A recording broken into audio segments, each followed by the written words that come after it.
Pops, big video here. Auto market update summer 2023. I hope a lot of people end up watching this. Who are we? Let's just start with that because this is going to be one of the most informational videos. Hopefully it gets shared a lot. Good reading material before you buy a car. You spent 43 years selling cars. Yeah, I'm the fat guy in the pictures. Yeah. I'm the not so husky gentleman in the picture. CarEdge.com, that's our website, the company we started together. Father-son duo, which I quite like. All about bringing transparency to the industry. Yes. A lot of these slides, Dad, come from Cox Automotive. I'm going to run you through them. You're going to give us the commentary. Sound good? Yeah, it sounds like I'm getting ready for a college course here. 4 parts to this. I'm using his camera. 4 parts to this, folks. We've got a new car market update, used car market update, financing update, and an EV specific update. Let's go. Run me through it. New vehicle inventory data is up 74% from last year. So many people that watch our channel, many people that are going to watch this video, they've probably gone to a dealership, tried to buy a car, and the price is through the roof because, well, there's a car shortage, chip shortage, things like that. New car inventory is up 74% from last year. It is significantly better, nearly 800,000 more new cars in inventory today than there were a year ago. Yes, but still far below what was normal pre-pandemic. Still about half of where we were pre-pandemic. Also, the inventory situation for new cars is very different depending on what brand you're looking at. This chart from Cox Automotive shows that nicely. Toyotas, there aren't any of them. Jaguars, there are plenty of them. The average market days supply, which is a super important concept. It's how long it would take to sell all available inventory based on the daily sales rate. It's currently at 51. On a national level. Yeah, 51 is still pretty low, but if you're like Jaguar and you're up at like 110, that means you got a lot of cars sitting around. We, back at CarEdge.com, we provide you this information, obviously. Jeep Renegades in our area, Dad, 261 days supply. That's nothing compared to other parts of the country. Explain briefly, you manage dealerships, new car dealerships for a long time. Why does this matter? Well, because you have to pay to have your inventory sitting on your lot. And if you know that it's going to take you 2/3 of a year before that vehicle sells, and you're going to be paying interest on that for 250 days, well, that's a bit of a conundrum because instead of you wanting to take less, you're really going to want to take more to cover your additional cost, but you won't be able to get more because it's been sitting there so long. So you'll be motivated to sell it at a cheaper price just to get it off your books so you can stop paying interest on it. Exactly. So the longer vehicles sit, the more likely dealers are to negotiate. It's more likely the OEMs are going to incentivize and things like that as well because their dealers are calling them and saying, hey, what the hell? I can't move these Jeep Renegades. 261 days. All right. So we are already seeing this show up. Cox has the data here. What you're looking at on this chart is the incentives as a percentage of the average transaction price. Pretty much every OEM that is increasing. June of 2022 versus May of 2023. Look at Jeep. It's over on the far right. Incentives as a percentage of the average transaction price are up almost above 6%, close to 7%. This time a year ago, it was down by about 2%. Okay. So incentives are coming back for some brands, most brands, but not all. Now, you know what's amazing? Just looking at that real quick, look at Ram. Ram is up slightly over last year, and yet their day supply of cars has gone up dramatically. Here's a great example of a real deal. This is on a Wrangler 4-door, the 4XE. Okay.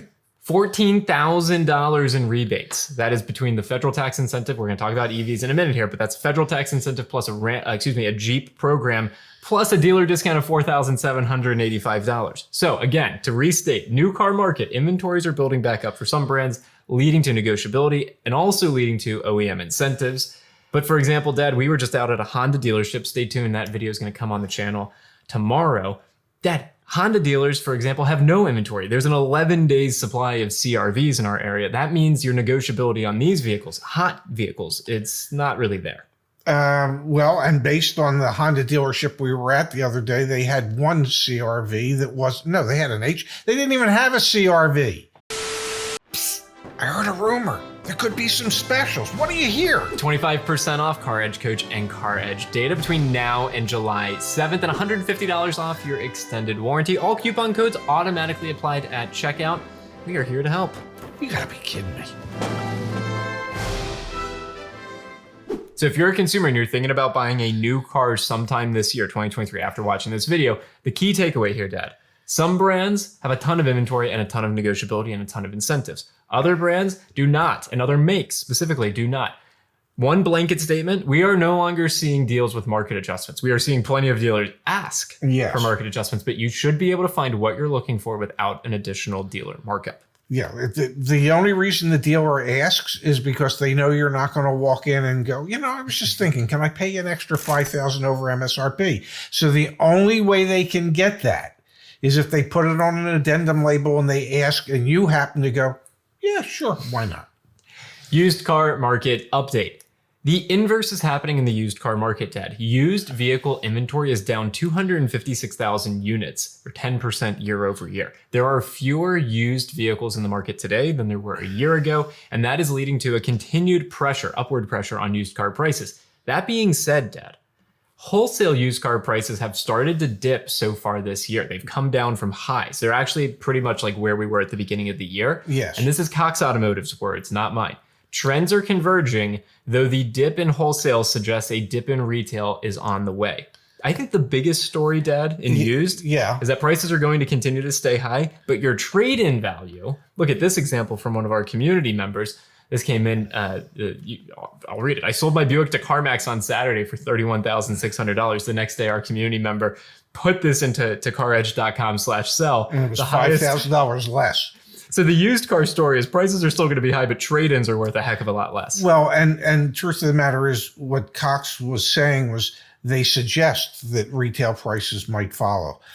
So far, it's not a suggestion that I've seen the used cars take. So you would think that used car retail prices will decline. If they do, it'll be ever so slightly. The bigger declines will be on your trade-in. Oh, absolutely. Yeah, but that's always the case. That always is. And to be very clear, we are seeing like plummeting trade-in values already. All right. So on the used car side, the key story here is there's still not a lot of inventory, not a lot of quality inventory. If you're doing that new versus used, like what's a better value equation, the historical, the heuristic used to be, well, you always buy used, it's a better value. Not anymore. We're on the camp that if you can negotiate new, have the full manufacturer warranty, like there's a lot of cases to be buying a new vehicle today instead of a used. And then APRs as well. And 2 and 3 year old vehicles the asking prices are $2,000 to $3,000 to $4,000 less than what the vehicle sold for what the vehicle's manufacturer suggested retail price was when it was sold. We don't know what it actually sold for. It could have sold for well below that, but dealers are asking for $2,000, $3,000, $4,000 below what that MSRP was then. So if you can get a brand new one today, full warranty at MSRP or below, and you should be able to do that on most brands and in most parts of the country, you're much better off getting new versus used today. Another factor in that, Dad, APRs, average percentage rate on your interest, on your financing. The average new car loan, about 9%, which is going to blow people's brains, but it's the truth. 13.63% on the used car side. You start to plug that into a loan calculator. You go use CarEdge.com to search for cars. We have the monthly payment calculator down at the bottom, below the out-the-door price calculator, because the out-the-door price matters more than the monthly payment. Yes. But you start factoring this in, Dad, it's going to just further justify the case for why buying a used car at a really high value with a higher interest rate.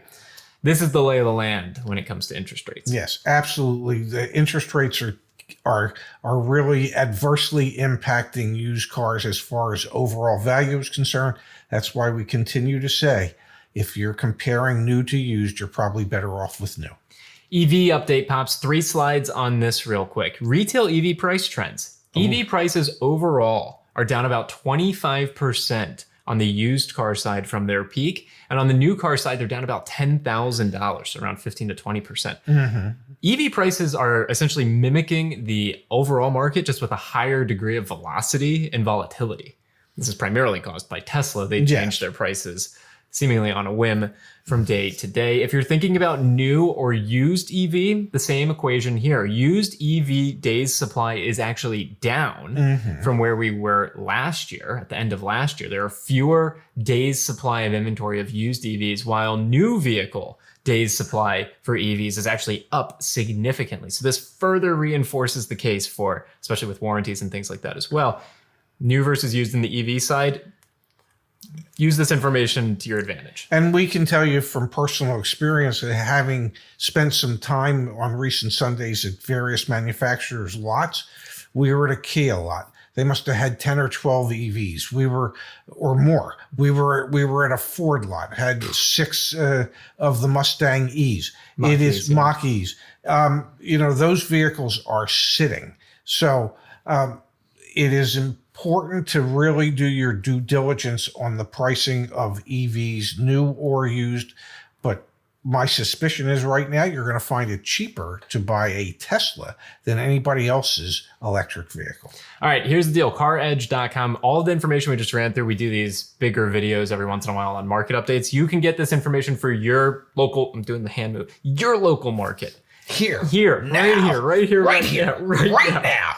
So, Okay. yeah, you could get market day supply, the CarEdge fair price, run a CarEdge report. This is all the information that dealers are looking at to help understand and price their inventory or know what's fair. Use it to your advantage as well to know what's fair. If you like these market updates, let us know, because creating PowerPoints, it's kind of something we're capable of doing. We'll put the link to it in the description down below. Thank you, Pops. No, thank you. Thank you for watching.